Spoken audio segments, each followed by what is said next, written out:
இன்னைக்கு நம்ம சொல்றோம் நேபாள், கடைசி ஒரு 2 நிமிஷம் முடிச்சிடுறேங்க. நேபாள் போராட்டம், ஆர்ப்பாட்டம், இன்னைக்கெல்லாம் ரிசர்ச் பண்ணிருக்கேன் நியூயார்க் டைம்ஸ். ஏன் போராட்டத்திற்கு 1 வருஷத்துக்கு முன்னாடி என்ஜிஓக்கு வந்த பணம் 130% சராசரியா உயர்ந்திருக்கு. ஒரு 4 என்ஜிஓ டார்கெட் பண்றாங்க. நீ தாண்டா பணம் உங்களுக்கு வந்துச்சு, எப்பறம் வந்து சொல்லு. 130% எப்படி அவங்களுக்கு பணம் வந்து சொல்லு. பங்களாதேஷ் போராட்டத்திற்கு முன்பு என்ஜிஓக்கு பணம். நம்மாலு 2018 என்ஜிஓ கதையை முடிச்சுட்டு அடுத்து போயிட்டார். அவரை எப்ப திங்கிங் பாருங்க, ஐயோ நீ என்ஜிஓ மூலமா தான் நீ வருவ. எத்தனை காலம் இந்த டகால்ட்டிய டெவலப்பிங் நேஷன், குளோபல் சவுத் நேஷன்ல என்ஜிஓ வச்சா நீங்க டகால்ட்டி பண்ணிட்டு இருக்கீங்க. 2018 ஃபெரால கிளியர் பண்ணிட்டு போயிட்டாச்சு. இப்ப இனி 1 ரூபா கொண்டு வந்தாலும் ஸ்டேட் பேங்க் ஆஃப் இந்தியாவில் அக்கௌண்ட் ஆரம்பிக்கணும். அது கனாட் பிளேஸ்ல தான் ஆரம்பிக்கணும்.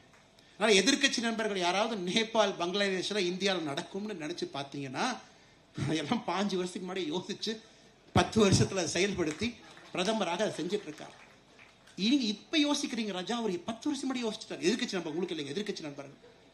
எனக்கு இந்தியாவில் ஒரு என்ஜிஓ $1 பெற வேண்டும் என்றால் ஸ்டேட் பேங்க் ஆஃப் இந்தியா வங்கியா இருக்கணும், கனாட் பிளேஸ்ல அது இருக்கணும், ஒரே ஒரு வங்கியா இருக்கணும். அதுக்குள்ள மட்டும்தான் $1 வரும்.